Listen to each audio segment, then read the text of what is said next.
Hello YouTube, how you guys doing today? It's your old buddy, your old hillbilly buddy Leo, and I am out on the prowl again today looking for a lost grave.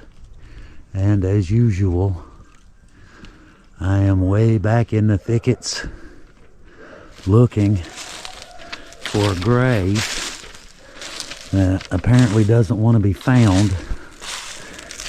And as you can see what I'm dealing with here. You know, trying to get through this stuff, and I'm just looking for one little headstone, crawl through the brush and go see if that's the one. So far, not much luck. But I know he's here. So we're going to go ahead, look around, and start our little story. Today, on the Hillbilly Files, we have something unique, as usual. Today, we have an 80-year-old triple homicide mystery that was never solved. There were 3 people killed, and I'm going to tell you guys the story. Now, as near as I can tell, there is either some serious corruption back in the day, or there was some serious incompetence. One of the two. So we're out today looking, trampling through the woods, through the overgrown graveyard to try and find this grave to tell you guys this story. Kind of get around here just a little bit. Okay, it ends right up there. Hang on, let me get through here. Okay, and we'll see if we can't tell you the story while I'm looking. And you can see this ain't easy, guys. I mean, look here.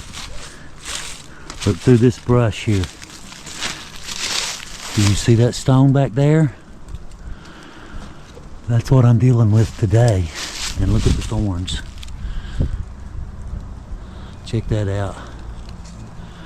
It's just like last winter, ain't it? Leo's out in the woods in the thorns looking for an old lost grave. Anyway, I'll go ahead and start our story. Like I said, I know he's here, so I'm sure we'll find him. On the morning of June 15th in 1952, the small community of Pecks Mill, West Virginia, a neighbor stumbled onto a horrific scene.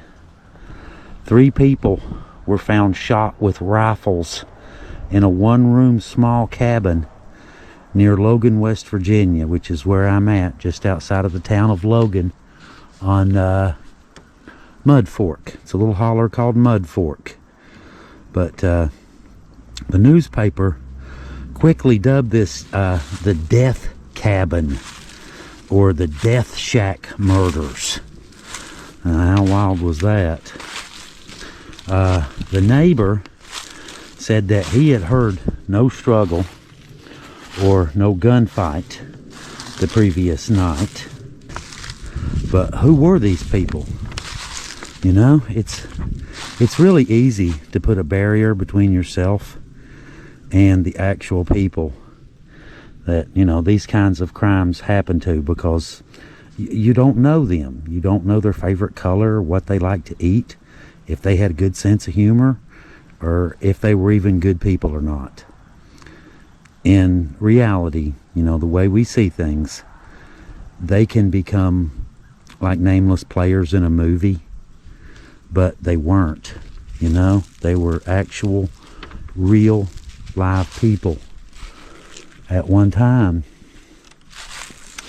And unfortunately, it's like a storybook. You see, I can't tell your story right now because you're still writing your story. You see what I'm saying? Now, when you pass away, your story will be completed. Whether you pass away natural causes on your own, or if someone else plays a part in it, has a hand in your death. Either way, your story ends right there. You know, you don't get to finish your story. Your story will never be told because someone ended your story before you got the chance to tell it. Does that make any sense? Anyway, that's what we do. We go out here and we track these old graves down and these old stories down. And we tell you the story. We tell you what happened, who was involved, and all this kind of stuff. And like I said, this one here, look at those back in the tree line. This one here is a bit of an oddball because, like I said, either corruption or massive incompetence. And I'll tell you a little bit about it, tell you a little bit about why. The first victim was a young lady named Vicey Lucinda White, or Lulu, as she liked to be called.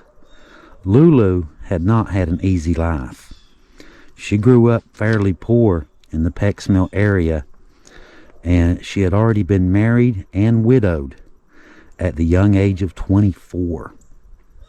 Her husband, John White, had been murdered by his nephew the year before she was killed. We tried to find her grave.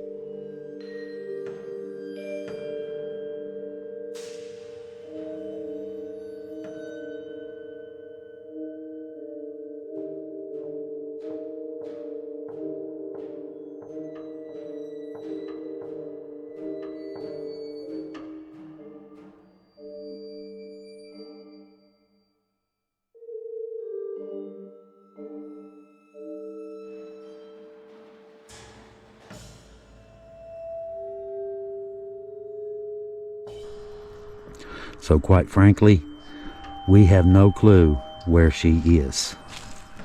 I stopped here because I can see a bunch of Basedons. None of these are the ones we're looking for, though, unfortunately. So we'll keep going. The second victim was Irving Schoolcraft, 52 years old. He was the owner of the cabin. He was laying on the bed with a rifle beside of him. He was shot in the temple. He's buried in the Irving Cemetery near Pecks Mill, but there doesn't seem to be a headstone for him.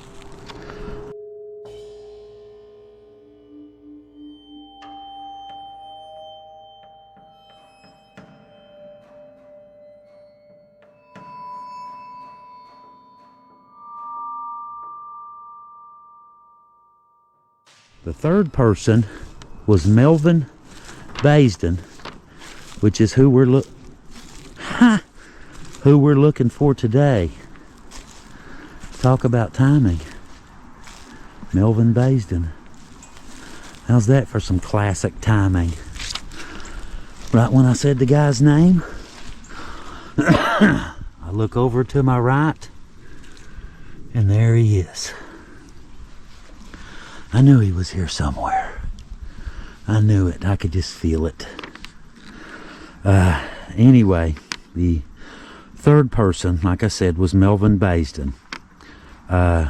He was a neighbor and a relative of the infamous badass Basdens in the area. There was also a big feud similar to the Hatfield-McCoy feud that the Basdens were involved in, and we've kind of touched on that story just a little bit. But like I said, he was one of the badass Basdens in this area. He was found outside the house trying to flee with a bullet between his eyes. So, there are obviously a lot of unanswered questions in this story, right?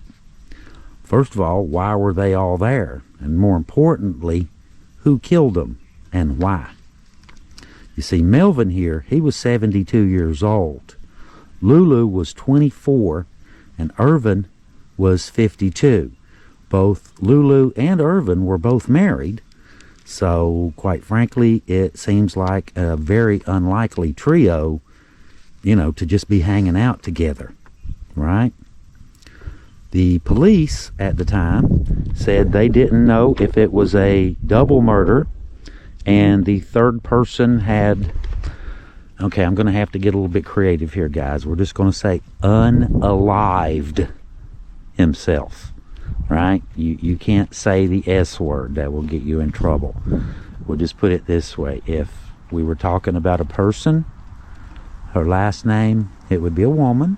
Her last name would be Aside. And her first name would be Sue. Okay? Now, alright, so we're up to speed there. Like I said, you can't really say that word, so I had to get a little bit creative. So I hope y'all bear with me just a little bit. Anyway. The suspicion is that a fourth person may have played a role.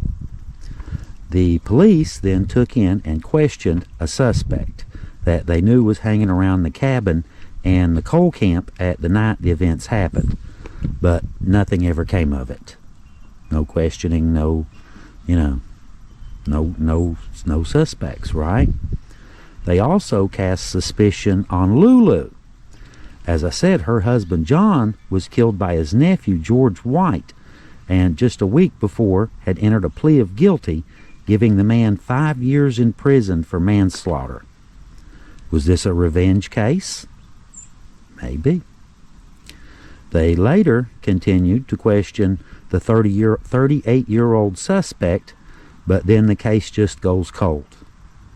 Now, here we are, 72 years later, and we're talking about them again. We may not know the details of exactly what happened that night, but we do know the outcome. We know what happened. Now, Lulu, like I said, Lulu, she was found with 3 bullet holes in her forehead in the shape of a pyramid. You see what I'm saying? This was either gross incompetence on the part of law enforcement, or there could have been some corruption going on. Like I said, the Baisdens were well known in the area. Very, very, very well known. They were almost as famous as the Hatfield-McCoy feud. But like I said, you've got 3 murder victims here. This is an unsolved case. Right? No one knows. No one knows. And in all honesty, to be perfectly honest, guys, we will probably never know who killed Melvin here. That's just the facts of it. That's just the truth. We may never know. We probably will never know what really happened that fateful night at the death cabin. We do know for sure that, like I said, 3 people had their story ended for them before they got the chance to finish their story. And so we came out today to tell their story. Melvin, Lulu, and Irving. And now that we've told you their story, what do you think? Personally,